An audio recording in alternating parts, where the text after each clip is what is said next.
Hi friends, my name is Amit Mehta and welcome to well Chanakya. दोस्तों, आज हम एक डिजिटल ऐप के ऊपर चर्चा करने वाले हैं क्योंकि इंडिया अभी डिजिटलाइजेशन की ओर काफ़ी कदम बढ़ा चुका है और डिजिटल क्रांति ही आने वाले युग का एक बेस बनेंगी। तो दोस्तों, इस ऐप का नाम है भीम ऐप। आज के वीडियो में हम जानेंगे कि भीम ऐप की हिस्ट्री क्या है, कौन कौन से काम आती है और ये दूसरी ऐप से किस तरह अलग पड़ती है, इसका रजिस्ट्रेशन कैसे करते हैं और इसके बेनिफिट्स क्या क्या है और इसमें कोई दिक्कत आ रही है तो भी क्या है। ओवरऑल हम इस भीम ऐप का स्टडी करेंगे। तो दोस्तों, कुछ हम भीम ऐप की हिस्ट्री के बारे में सबसे पहले जान लेते हैं। तो भीम ऐप का नाम डॉक्टर बाबा साहेब आम्बेडकर के नाम के ऊपर से भीम रखा गया है और इसको national payment corporation of India यानी कि गवर्नमेंट ऑफ इंडिया की ही एक आईटी सेल है, उसने डिज़ाइन किया है और ये 30 दिसंबर 2016 से प्ले स्टोर और एप्पल के आई स्टोर के ऊपर है। तो हम अपने मोबाइल में ये भीम ऐप डाउनलोड करना चाहे तो प्ले स्टोर और एप्पल के एप्पल स्टोर से डाउनलोड कर सकते हैं। दोस्तों, इसके लिए आपके पास एंड्रॉयड मोबाइल का 5.0 के ऊपर का वर्जन होना चाहिए, जो कि ज़्यादातर सभी के होते हैं। और एप्पल का अगर आप मोबाइल यूज़ कर रहे हैं तो iOS 9.0 से ऊपर की उसकी ऑपरेटिंग सिस्टम होनी चाहिए। दोस्तों, इसकी साइज़ करीब करीब 16 MB के करीब है और ये 16 से लेके 20 तक की इंडियन लैंग्वेज को सपोर्ट करता है।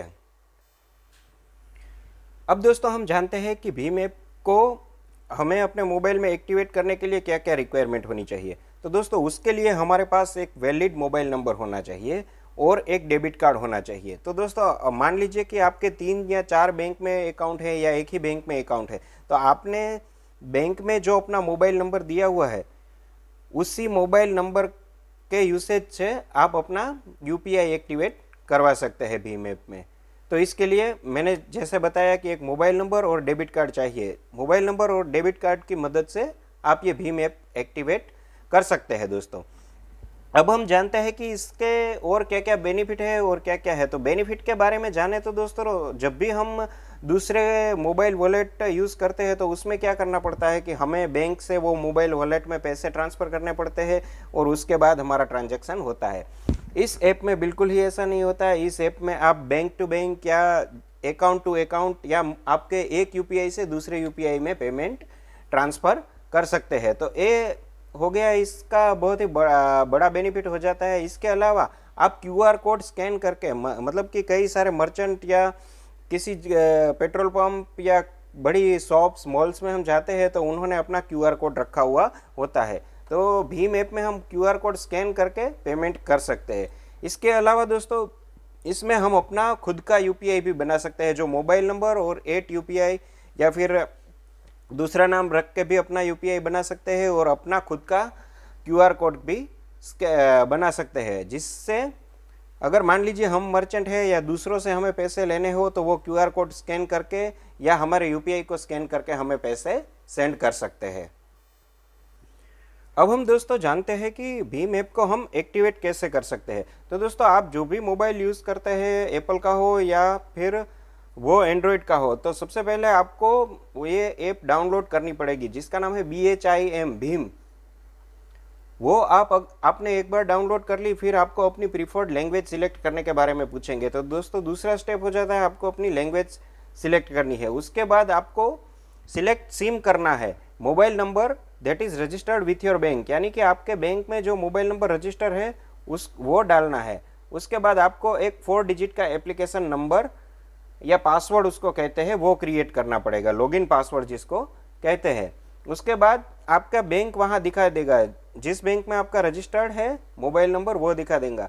तो आपको डिजायर्ड बैंक यानी कि आपको अपनी बैंक सिलेक्ट करनी है और उसके बाद आपका जो डेबिट कार्ड होता है उसके पिछले 6 डिजिट होते हैं वो डालने पड़ते हैं और जो भी ज़रूरी डिटेल ये डेबिट कार्ड की मांगते हैं आप भरते जाइए, तो आपका यूपीआई पिन सेट हो जाएगा और इस तरह आपका रजिस्ट्रेशन हो जाएगा। स्टेट बैंक का हो तो दोस्तों ये 6 डिजिट का पिन आता है और दूसरी बैंक ऑफ बड़ौदा या पोस्ट हो तो ये 4 डिजिट का पिन आता है। इसमें सबसे सूटेबल क्या रहता है, मान लीजिए आपका अकाउंट एसबीआई में है, एचडीएफसी में है, बीओबी में है, तो आप अपने सारे अकाउंट उसमें देख सकते हैं। केवल आप बैंक सिलेक्ट करेंगे तो वो अकाउंट आ जाएंगे, और आप डेबिट कार्ड से वो एक्टिवेट भी कर सकते हैं। उसमें आप अपना एक प्रीफर्ड अकाउंट यानी कि डिफ़ॉल्ट अकाउंट चूज कर सकते हैं, उसमें से आप दूसरी बैंक में अपने ही अकाउंट में ट्रांसफ़र पैसे कर सकते हैं या दूसरों के अकाउंट में भी ट्रांसफ़र कर सकते हैं। दोस्तों इसका एक और बड़ा फ़ायदा क्या है, अगर आपका पोस्ट में अकाउंट है और आईपीपीबी में आपने रजिस्टर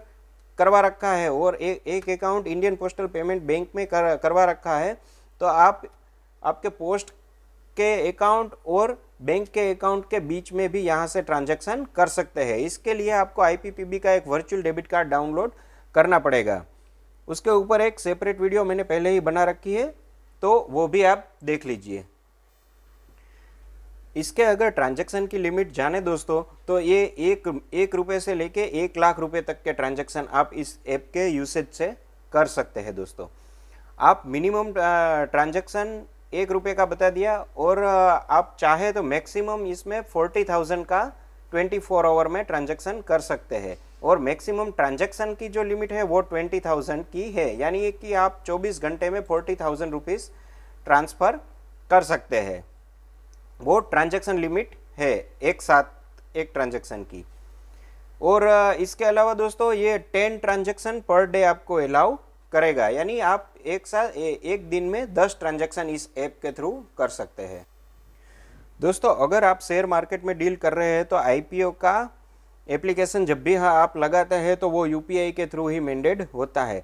तो मैं पर्सनली ये भीम ऐप यूज़ करता हूँ और मैं अपने सारे आईपीओ भीम ऐप के माध्यम से ही अप्रूव अपना मैंडेट करता हूँ। तो ये काफ़ी इजीली हो जाता है और बहुत अच्छा रहता है। इसके अलावा इसके बहुत सारे ऐसे बेनिफिट है कि ये क्विकली हो जाता है। मेरे सारे के सारे बैंक और पोस्ट के अकाउंट इसमें लिंक करवा रखे हैं, तो ये इजीली सूटेबल रहता है। और मेरे को मिनी स्टेटमेंट हर बैंक का भी देखना नहीं पड़ता, इसमें मुझे सारी फैसिलिटी मिल जाती है। इसके अलावा और भी कई सारे पेमेंट होते हैं दोस्तों, जैसे कि हम करते हैं कि कोई बिल भरना है, पॉलिसी का प्रीमियम भरना है, या फिर फास्टैग रिचार्ज करवाना है, डिश टीवी का ट्रांजैक्शन करना है, मोबाइल रिचार्ज करवाना है, वो भी इस ऐप में होता है। और दोस्तों मैंने देखा है कि ये ऐप बिल्कुल ही सिंपल तरीके से बनाया गया है, तो कुछ भी कॉम्प्लिकेटेड नहीं है, बिल्कुल ही इजीली आपको समझ में आ जाएगा। इसमें सेंड मनी और क्यूआर मनी दो ही ऑप्शन आते हैं। इसी तरह आपको रिक्वेस्ट कहीं से आती है तो आप उसको अप्रूव करके भी इजीली पेमेंट कर सकते हैं। तो दोस्तों मुझे लगा ये वीडियो और ये ऐप के बारे में आपसे चर्चा करनी चाहिए। और दोस्तों इस ऐप के बारे में और जाने तो अभी करीब करीब 5 करोड़ से ज़्यादा इसके डाउनलोड हो चुके हैं हमारे देश में, तो काफ़ी सारा यूसेज हो रहा है। और इस ऐप से आप अपनी एक वेल्थ अच्छी तरह से बना सकते हैं और आपको स्ट्रेस फ्री और हेजल फ्री ट्रांजैक्शन आपके हो जाएंगे। और मेरा एक्सपीरियंस तो अभी तक का बहुत अच्छा रहा है। आप अपना एक्सपीरियंस मेरे साथ बांटिए। इस ऐप के बारे में और कुछ जानकारी चाहिए तो मुझे डिस्क्रिप्शन बॉक्स में लिखिए। आपको मेरी चैनल के ऊपर बनाए जा रहे वीडियो और शेयर मार्केट के ऊपर बनाए जा रहे वीडियो अच्छे लगते हैं तो मेरी चैनल को सब्सक्राइब कीजिए। आपको वीडियो अच्छा लगा हो तो लाइक्स कीजिए, कमेंट्स कीजिए और दोस्तों के बीच शेयर कीजिए। मिलते हैं अगले वीडियो में। बाय।